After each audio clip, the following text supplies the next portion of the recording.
Hi guys, welcome back to my channel. I am Nurse Britt, and in today's video, I'm going to update you guys on what life has been like since I graduated nurse practitioner school. So for those of you who are new to my channel, first, welcome. I recently graduated nurse practitioner school. My specialty is adult gerontology acute care, and I graduated with my DNP, so Doctor of Nursing Practice. It is a terminal degree, and it's actually Dr. Nurse Britt now. And I am just so happy. I am through the moon, like excited. My heart is full. I feel abundantly blessed. And I will go ahead and tell you guys up front, the journey was not easy. Like, it was not. Life is always going to life. And it was not easy. I have dealt with so many ups and downs while being in this program. And I am so grateful that God still saw me through it. So thank you guys for all the support. Those of you who have been following me along this journey, thank you so much for the comments, the questions, pouring in and pouring out, like all of those things. Thank you very much. In this video, I'm going to do a quick recap of what the nurse practitioner program entailed for me. I will talk about the job hunt process, and I will also talk about board exams. And honestly, you guys, this is applicable to anybody, no matter what specialty you want to do. So you don't have to want to do AGACNP. The information that I'm giving you is from my experience. And when I tell you, no matter what you choose, the journey, it will come with ups and downs, but it is worth it. So whatever your passion is, please just stick to it, go after it, and don't let anybody tell you no. Like, where there is a will, there is a way. So just a quick recap. The first 2 years, I started nurse practitioner school in August 2022. So that was a fall semester, year-long program. So fall, spring, summer, fall, spring, summer. The only breaks you get are in between the semesters. So like between fall and spring, or spring and summer. Summer semester started in early May, so it's really not a long break there, but that's pretty much what it looked like. The first 2 years were front loaded with DNP coursework, so a lot of reading, a lot of writing, a lot of searching the literature, praising the evidence, things of that nature. My second year, I took advanced pharmacology and advanced pathophysiology and advanced health assessment. And then the final year is all the specialty track content. So I did adult health 1, 2, and 3. And that's when I did my clinical rotations as well. My final semester, which was summer 2025 for me, we had to do 240 clinical hours, which was the most. The other semesters were 180 and 180 respectively. So I did work full-time throughout the whole program. I will say I worked as a travel nurse, so it was a little bit easier for me to take off time when I needed to. So if I needed to take a couple of weeks off from work, I could just put that in my contract. If you're someone who is working staff, a lot of my classmates were able to use PTO or maybe drop down to part-time. So it is doable. Along with me working full-time, I also work PRN. I didn't let go of my PRN status, my PRN princess status, until early this year in February, because it got to where it was just too much. It really was too much. My clinical sites, it was far. I was driving an hour, and then having to work full-time, and then plus my PRN job, it became too, and studying and tests, like it became too much. So I did let go of my PRN princess status. And then I was just working the one job, the one full-time job. And I was so, like, my plate was so much lighter doing it that way, and it was better.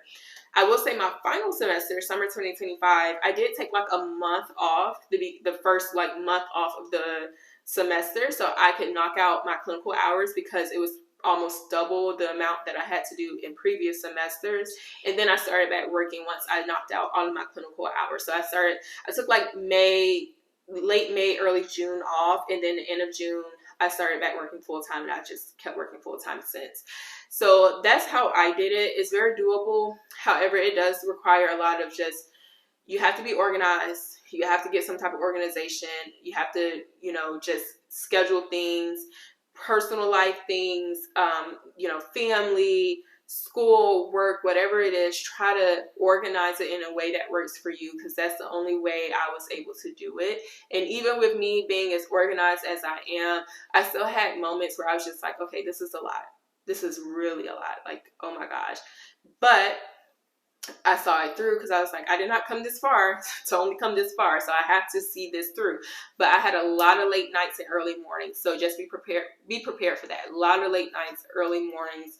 A lot of days I was tired. A lot of days I'm just like, when does it end? A lot of days I had to say no to maybe going out with my friends, or I wasn't able to do some of the things I normally would do for leisure as much. So it did come with sacrifice.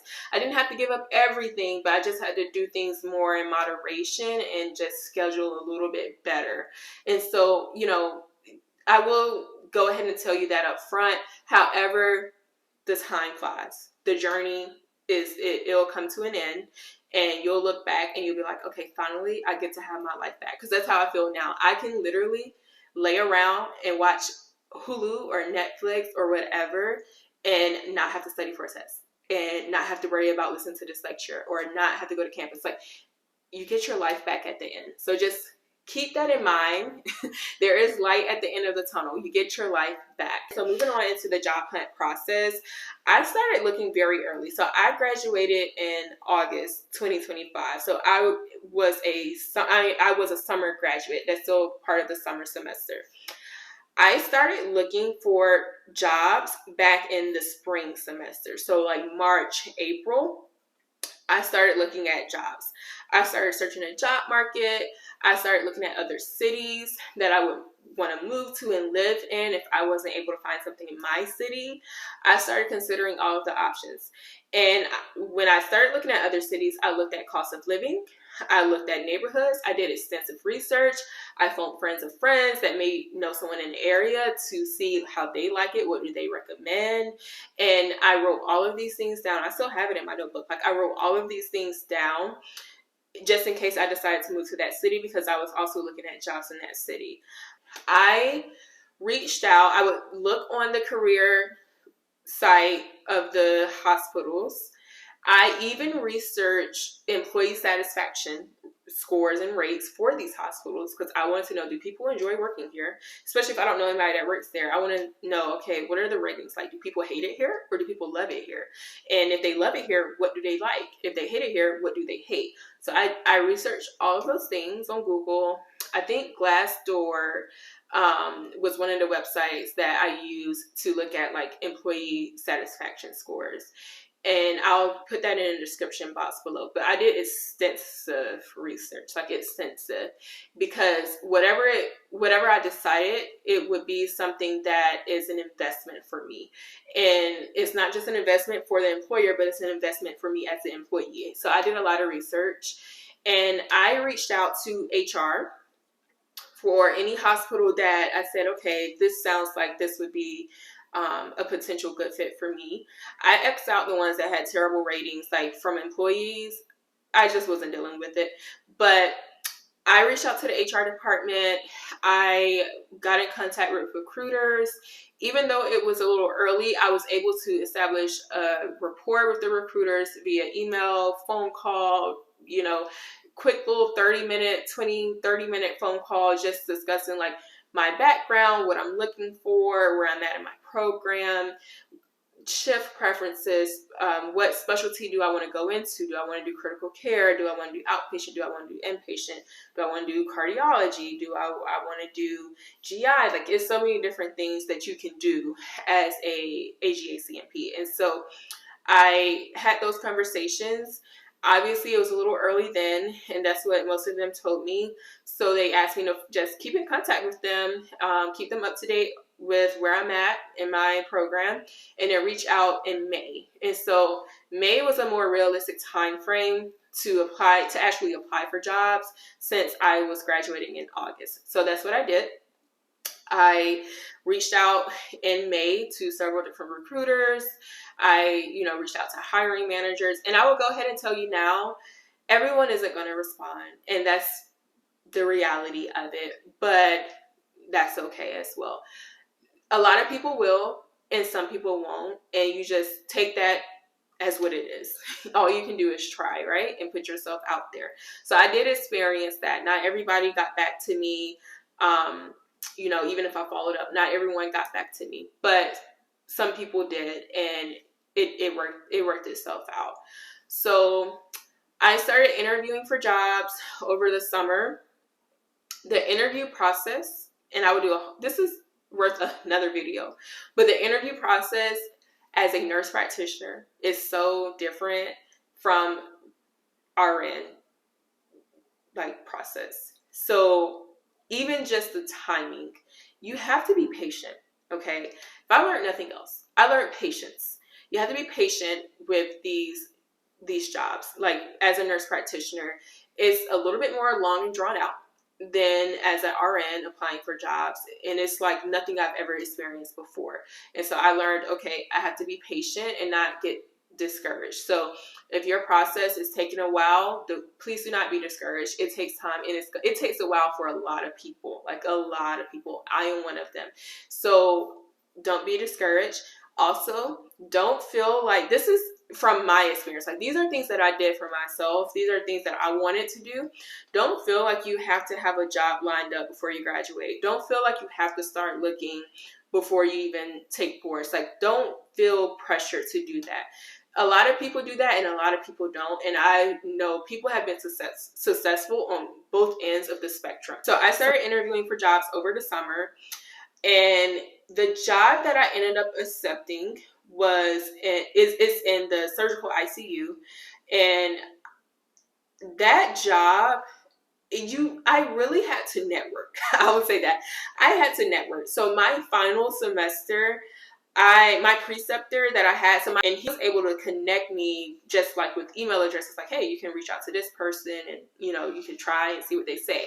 So I feel like that helped out a lot, just that networking, because honestly, my position that I ended up accepting, like that I applied for, I had applied for like 2 months, I think, prior to hearing anything back. And I don't know if I would have heard anything back if I didn't email anybody. So don't take for granted networking, because a lot of it is really who you know. And so that helped me out a lot. I'm not going to say that's the only way you'll get a job. So please don't get discouraged and feel like, oh, I don't know anybody, I'm never going to find a job. That's not true. Everybody has a different path, but I will say it does help a lot. And just put yourself out there. Like, you have to just put yourself out there. So anyway, I reached out to the director, and he connected me, and in the email, I pretty much gave a brief description of myself. I have 5 years of critical care experience as an RN. I am currently in such and such program. I will be graduating on such and such date. I am looking for a position in, critical care. My streams are this. My clinical rotations have been in the following areas. Those are the things that I put in the body of the email. I always attach my CV to the email so that they can see all of my experience as a RN and also as a nurse practitioner student. I put all of those things on there. So I always attach that to the email, send it. And the director actually got back to me in record time compared to anyone else, within like a day, I think. It was like a day, one business day. And I was just so grateful. And so he connected me with the APP lead for the SICU. He connected me with her. We emailed, we set up a meeting to just like an interest meeting, just so she could know a little bit more about me and what I was looking for. And I could know a little bit more about the department and what they're looking for. I used that interest meeting as an opportunity to just really ask questions about what type of candidate they're looking for. Like, what are you looking for? And that, I think that helped a lot. After the interest meeting, I had to shadow during the day and shadow during the night during rounds.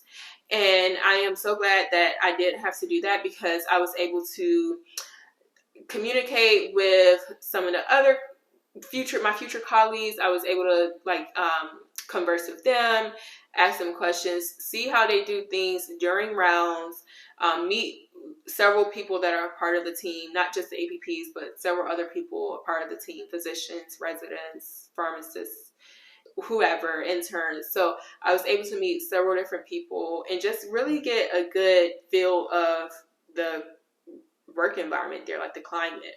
And so I did that for both day and night. And a common thing that was told to me was that most of the new grads they were very new grad friendly, but a lot of them started on nights. Even the ones that were on days, they were on nights at first, and then they had to go to days. And so I was under the impression that I would have to start on nights, and I will tell y'all that was not my preference. I really wanted day shift. Everything else I was flexible with, very, very flexible with. But the shift, I'm like, okay, if I have to humble myself and go back to night shifts, I will, but I really did not want to. I really did not want to, only because I did it for years and my body just said no more. In my last clinical rotation, I did nights and my body said enough is enough. So I really did not want to do that, but I was like, okay, let me just see it through. You know, you never know. And I'm glad I did. So after I shadowed, I interviewed. It was a virtual interview. Typically it would have been in person, but everyone else's schedules was all over the place. So I was asked to do it virtually, which honestly, I did not mind that at all. And then a week later, the APP lead asked me like what my shift preference was. And I told her days, and I was just honest with her because from what I gathered when I talked to everyone there, like the needs were on nights and everyone has to start on nights. But I wanted to be honest and say, hey, my preference is day shift. Because if there's any way I can start on days, I would really, really like love that. So I told her, I was like, hey, my preference is day shift. I was honest about it. I didn't want to play the role of like, oh, I'll do nights if that's what you need. Like, you want to be honest. You really want to be honest because they'll know if you're lying. Okay. And so I told her days. And honestly, at that point, you guys, I really thought that I did not have the job anymore because I'm like, they need people on nights. I've told this director that my preference is day shift, and I know there's other candidates that they're looking at. Like, I probably talked myself out of a job by just being honest, but I did not. So then like a day or two later, I got an offer for the position, and I cried. Like, I was so happy, like so happy. Finding a job in critical care as a new grad, whether you're an RN or a nurse practitioner, it is hard, but especially as a nurse practitioner because there's not nearly as many spots available as it is as an RN. And so it was hard enough, like as an RN, finding a job as a new grad in critical care. As an NP, it was even tougher. Like I told y'all, everybody that I emailed did not email me back. Like, that just was not my case for me. And I did not already, like, the place that I did my rotations was not like, okay, I'm going to work here too. Like, that wasn't an option for me either. And so I was very happy. I was very happy. A lot of people on here will tell you to always counter offer. I did do that. However, the offer remained the same. And honestly, after looking through it more and asking more questions with the HR specialist, I was very, very satisfied with the offer. I felt like it was a very generous offer. I felt like I was very satisfied. And there are people that will tell you, if you want to go back to school to be a nurse practitioner, there are people that will tell you, oh, why would you do that? Like, you can make the same money as an RN if you just pick up an extra shift here and there. You could do this or you could do that. Do what you want to do. Like, please just do what you want to do. And my requirement is 36 hours. So 312s, just like as an RN, 312s. And I'm making more. So just be mindful when people tell you like, oh, you can make that if you pick up. Okay, what are you making if you don't pick up? Like, let's just compare apples to apples here, not apples and oranges, and just do what you want to do. If you want to pick up and do that, that's fine. Like, more power to it. But don't let people discourage you by making comments like that.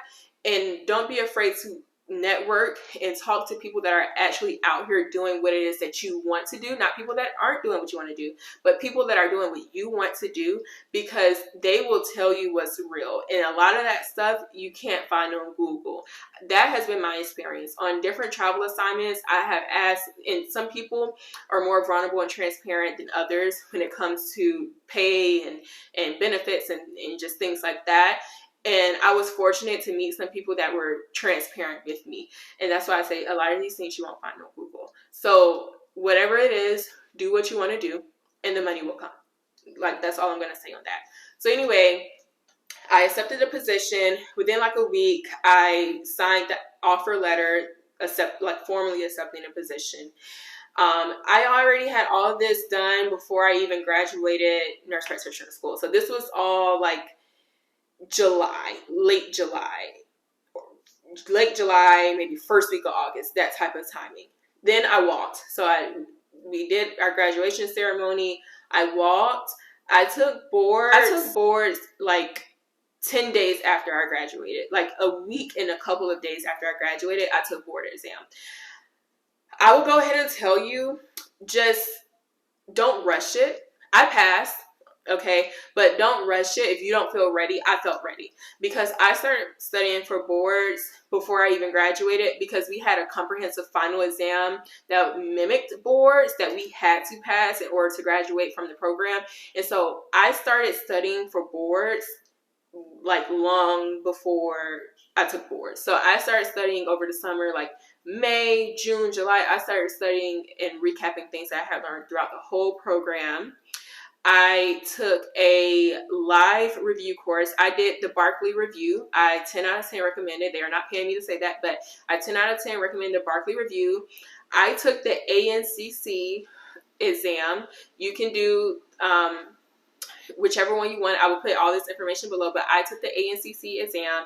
I did a live review at Barkley. I also had the package where I listened to all of the videos, all of the modules. I went through that book. I knew the book pretty much like the back of my hand. I studied it every day. So that's how I was able to take boards in such a short period of time from graduating, because I had been studying for months. It wasn't like I studied for 10 days and then I took it. Like I had been studying for a while, so much so I'm like, I know this. Like I know this. It's either now or never. So I took boards. I passed on a first try. After you take boards, you have to have your school submit like the final academic transcript that lists the date that you received your degree.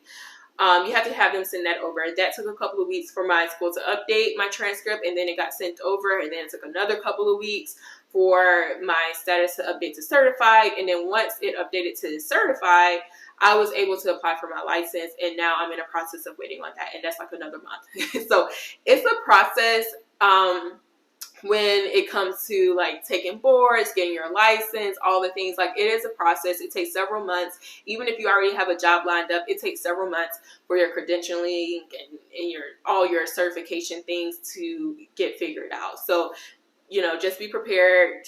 Just be ready for that. Some people say at least 90 days minimum. And I've also heard some people say it took them 6 months before everything was figured out. And so I hope I'm not in that 6 month category. But, you know, it does take a lot of time, much more time than it does as an RN. Like this, like I said, this is all new for me. So that has been my experience. That is my update. Y'all, this will probably be my last update as far as nurse practitioner school series go, because honestly the only thing that's next is me getting my license. I've already submitted my application, so the only thing next is me getting my license, getting my DEA license, and those things are pretty like straightforward. It's just apply. I think the hardest thing and the biggest thing is passing boards, and then everything else, you know, you get it sorted out. So this will probably be my last video discussing things like that, but I do plan on doing a video just to discuss interview tips, like how I prepared for my interviews, and the type of questions I asked, and then the questions that were asked to me. I did have some pretty detailed questions asked to me in, you know, some of these interviews, and so I will make videos sharing that content.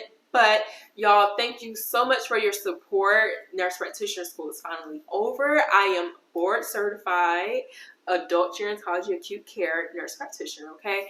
And I am so excited, so grateful. If you are thinking about doing it, this is your sign to do it. Do not be discouraged by others. Do not be discouraged by, like, if this is in your heart, this is in your heart. Whatever is in your heart, family, midwifery, psych, like whatever, do it.